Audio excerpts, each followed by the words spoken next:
Su merced, bienvenido a Frechero Podcast, un espacio creado por un biólogo nacido y forjado en las montañas de los Andes colombianos. Desde este punto geográfico hablaremos de ciencia, naturaleza, cultura y algo más. Siendo así, prepárese pues para sumergirse en un viaje fascinante.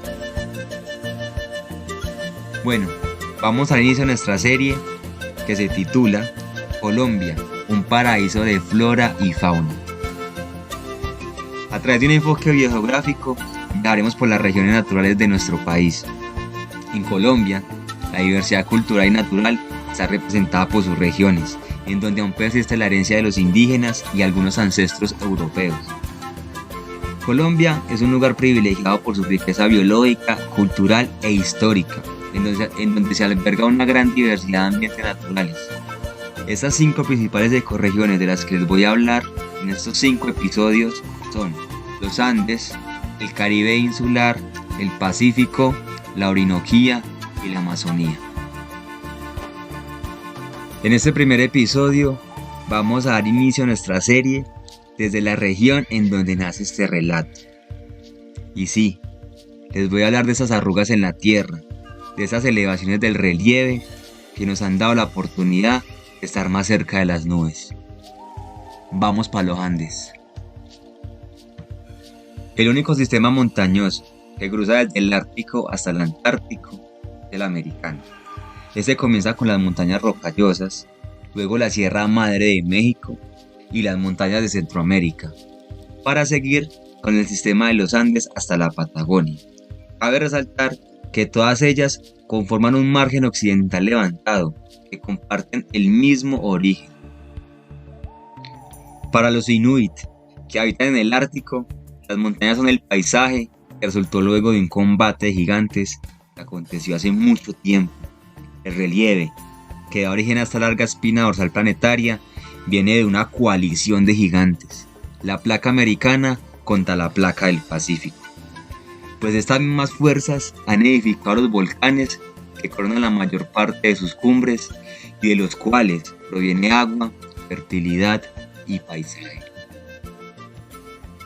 Para las comunidades andinas existen 3 mundos, el de arriba, el de abajo y en medio el nuestro. Existen cerros sagrados que poseen entradas al mundo superior y al inframundo. Dentro de ellas hay grandes lagos míticos. Las montañas han sido de gran significado en la construcción del territorio. El tesoro más vital del sistema montañoso es su biodiversidad, pues las montañas proporcionan la mayor variedad de rincones para la evolución de la vida. Si no fuera por ellas, la porción terrestre del planeta sería una monótona llanura, sin barreras para los vientos y la vista, y no tendrían los habitantes vegetales y animales la posibilidad de habitar otros climas dentro de una misma latitud geográfica.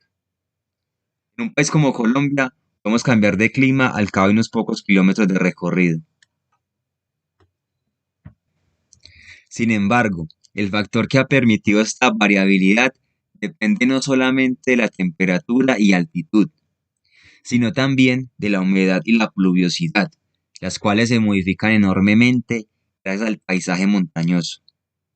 En profundos cañones, el aire calentado asciende por el sol, efecto parecido al del tiraje de una chimenea. Entonces es allí donde aparecen los enclaves secos, que son unos ecosistemas al revés, que son valiosos para las especies adaptadas al régimen desértico o xerofítico. El resultado de todo esto es un mosaico de climas y condiciones diferentes, coexistiendo una al lado de la otra. Podríamos decir que es un crisol de evolución en plena actividad.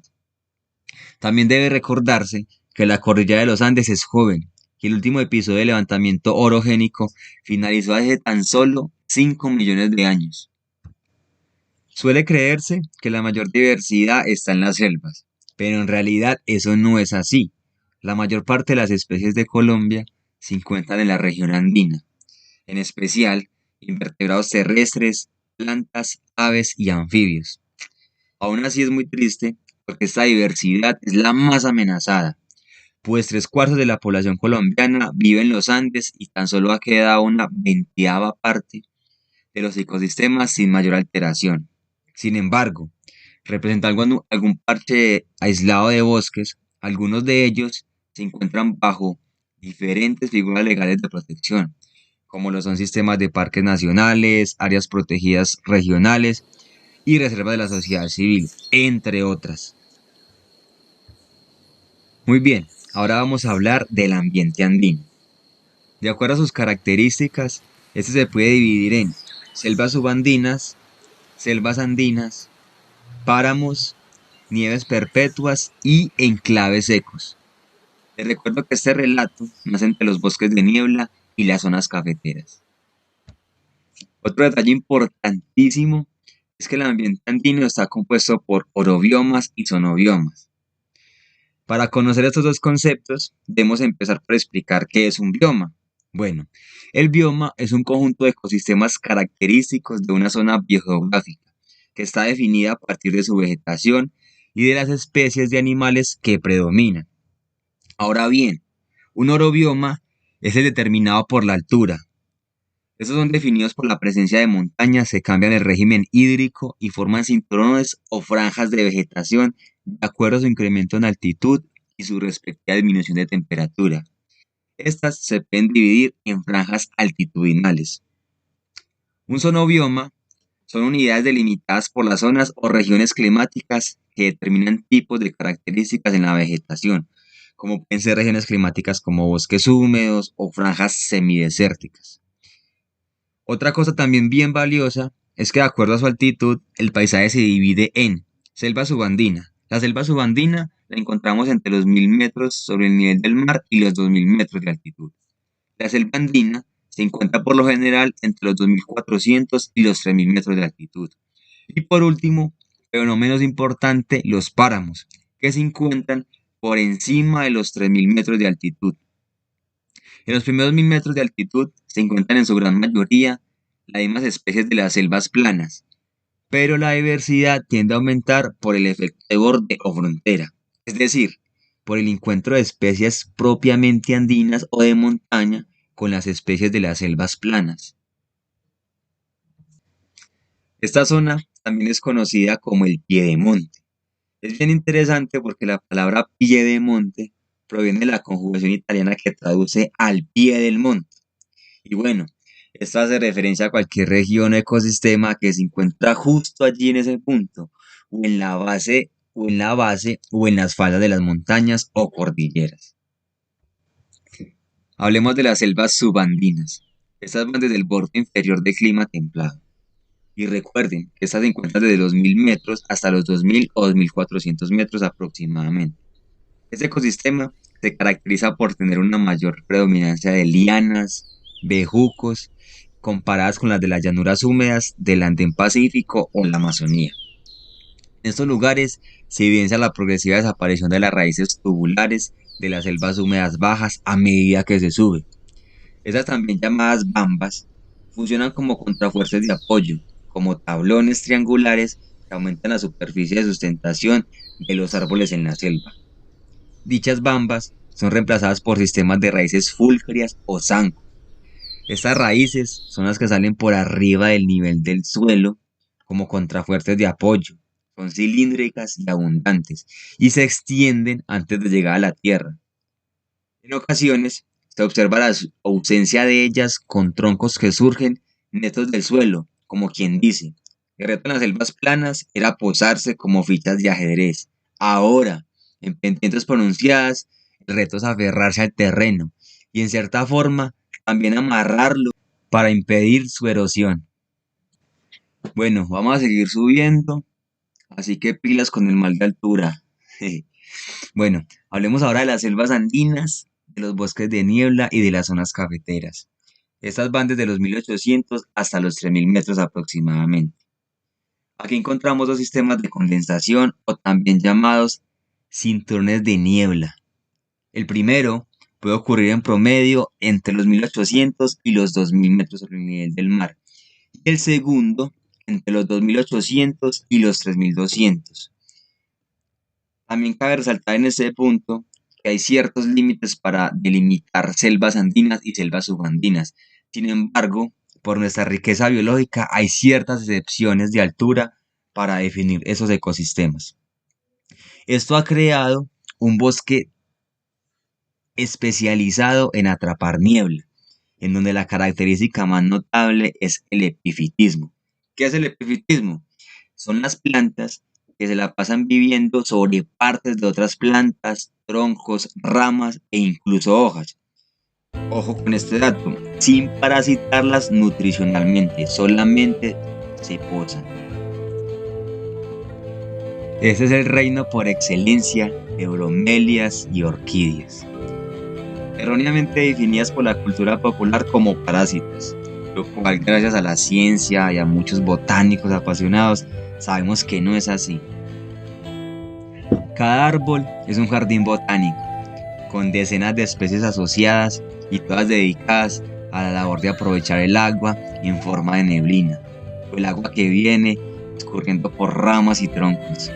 El balance final de captación de agua, conocido como lluvia horizontal o intercepción, aporta más o menos la mitad del caudal de los ríos de montaña. Bueno, vamos a seguir subiendo la cordillera para llegar a uno de los ecosistemas estratégicos del país, en especial por su papel en la regulación del ciclo hidrológico, que sustenta el suministro de agua para el consumo humano y desarrollo de actividades económicas para más del 70% de la población colombiana. Chicos, vamos a seguir subiendo, así que tomen buena agua para que no les dé su mal de altura y sigan disfrutando de este hermoso paisaje. Bueno, nos vamos para el páramo, aquellas regiones de la alta montaña tropical, por encima de los 3.000 metros de altitud y con un régimen de alta humedad y cambios diurnos de temperatura e irradiación solar muy drásticos. Como guía de alta montaña, se los aseguro que allá se siente frío, se siente mucho calor o se siente mucho viento. Las condiciones verdaderamente son bien drásticas. Ahora bien, si usted tiene pensado en algún momento conocer este fascinante ecosistema, estuvo bien preparado y listo para pilotear dichas condiciones. Pues en estos lugares, las condiciones pueden ir desde una fuerte iluminación cargada con una alta dosis de radiación ultravioleta, cuando hace sol, claro está, hasta el cubrimiento por neblina según la hora o la época del año. En este caso, póngase una rana bien lanuda porque lo que hace es frío, man. Estas condiciones han permitido la formación de un tipo particular de flora. Solo 4 países poseen verdaderos páramos en América y existen ecosistemas similares en las altas montañas del África. Estos ecosistemas podrían equipararse a nuestros páramos, pero con especies de flora y fauna diferentes. En estas condiciones, no solamente posee la mayor superficie de páramos, sino también la mayor cantidad de unidades independientes. Vamos a seguir subiendo y nos vamos para las nieves perpetuas. Vamos para los casquetes de hielo, que lastimosamente son los elementos más amenazados del paisaje y por diversas causas muy bien establecidas. Como sabemos, el cambio climático global y la deforestación son sus principales amenazas. Y desde más o menos de mediados del siglo XX, los glaciares han encontrado un retroceso significativo. Como ecosistema, el paisaje nival posee unas muy pocas especies, un alga que le confiere al hielo ciertas tonalidades rosadas y unas diminutas moscas que se nutren de ellas y puntean de negro la nieve. Puede verse de vez en cuando golondrinas posando en la nieve, algunos líquenes prosperan bajo el hielo, en rocas, entre cuevas escasas de vida, y si no tiene algo de suerte, puede ver pasar al cóndor de los Andes.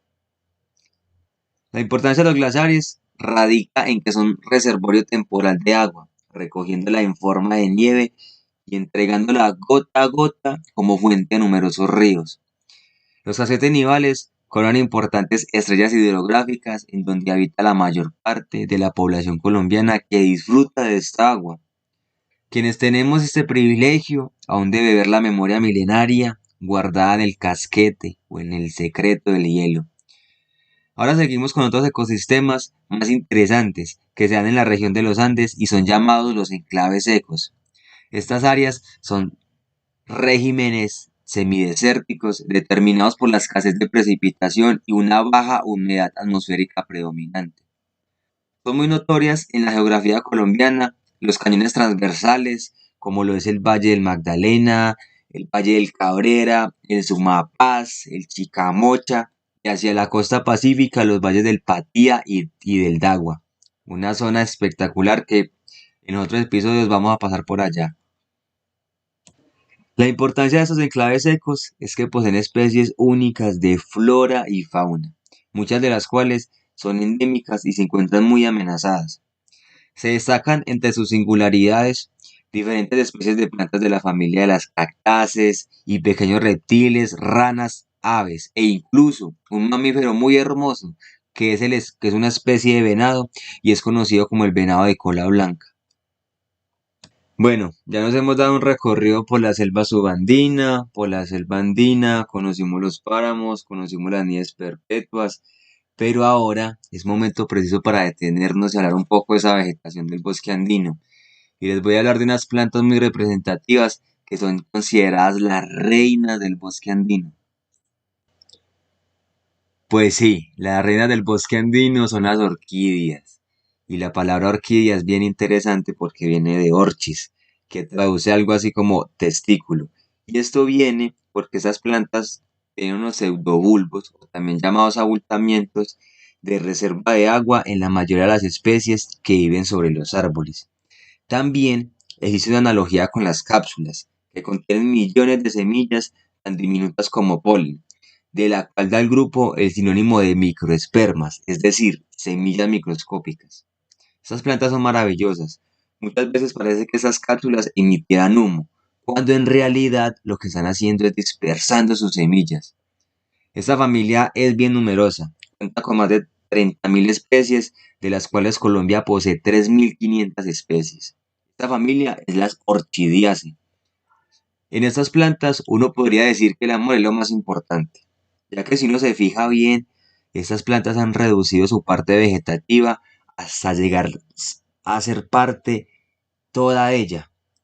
Me hago entender, como si fuera una sola planta. Apenas quedan unas pocas hojas y un sistema radicular sencillo para adherirse a troncos o ramas. Por esta razón, antiguamente las llamaban parásitas, pese a que en toda la familia no existe una sola especie parásita. Las hay desde que crecen sobre la tierra o roca, hasta las que son totalmente aéreas o epífitas, y colonizan partes altas de los árboles gigantes. Algunas asemejan cañas o pastos, y unas muy pocas son enredaderas, como lo es el caso de la vainilla. Pues sí, la vainilla es una orquídea, pues lo que han descuidado en su parte vegetativa lo han dedicado a la flor. Así, podemos encontrar en esta familia unas verdaderas obras de arte exquisitas y complejos en el reino de las plantas. Sus extrañas formas y enigmáticos aromas se deben a la relación que han establecido con los animales fecundantes, ranas, aves, mariposas y murciélagos. Sin embargo, la mayoría de los potenciales amantes son insectos, a los que atraen con sus trampas y atractivos. Como quien dice, que otros le presten sus troncos y ramas para su soporte, mientras ellas se dedican a lo más importante, la flor y sus atractivos florales. Para estas plantas, germinar hasta la edad madura es tan improbable como ganar un mayo de la lotería. Para que la diminuta semilla de la orquídea tenga éxito, Esto por una con parte casi cero explica la reserva de cantidad de alimento, semillas que deben debe enviar caer al sobre aire y sitios la húmedos e consecuente reutilización iluminados, a la altura Pille adecuada, pues esta. en el Una tronco vez o rama expuestas a la precisa luz, donde muchas se de sus den estas raíces aéreas condiciones. tienen Para simbiosis con algunas algas. especies, Una esta cosa relación de fascinante, ¿no? especialización llega a tal Bueno, extremo entonces, que ¿qué deben podríamos germinar decir sobre que es una entonces determinada una especie de orquídea? hongo que se El que ya está encuentra en la familiarizado con especie ella la exacta del árbol. reconoce, aunque se les Cada presente orquídea una nueva adulta es un especie milagro viviente y quizás no entre podría expresar millones en de intentos palabras porque fallidos. la reconoce. En últimas, el conjunto de caracteres el que le da su esencia a la familia. Y como les decía, es un llamado sentimiento que experimentan todos los orquideófilos. Los orquideófilos son aquellas personas que se dedican al estudio de esta familia botánica. Les voy a describir un poco la forma de la flor. Estas tienen un cáliz de 3 sépalos al exterior y una corona de 3 pétalos interna. Hasta aquí no existe mucha diferencia con los lirios. Sin embargo, lo que las hace diferente es que en las orquídeas, el cáliz y sus sépalos son coloridos y perfumados y hacen parte del aparato de atracción, que son tan peculiares que resultan más llamativos que la misma corola. Es por esta razón que para muchas personas estas flores representan la belleza, la perfección, la elegancia y hasta la pureza. Su simetría bilateral les otorga una cierta apariencia de humanas. Y como bueno, nosotros los humanos siempre estamos viendo caras en la naturaleza. Y sus flores se nos antojan a monitos de la selva, murciélagos e insectos. Y descubrimos en su interior hasta cunas de bebés, palomas y hasta duendecillos. Un dato bien importante sobre su estructura floral es que el pétalo inferior se ha convertido en una estructura compleja llamada labelo. Esta se encuentra unida por una prolongación llamada columna, formada por la unión de los estambres y el pistilo, mientras que los otros dos pétalos quedan libres como alas. Algunos labelos son tan complejos que forman trampas, rampas, tubos y toda clase de ingenios articulados o móviles para facilitar su fecundación.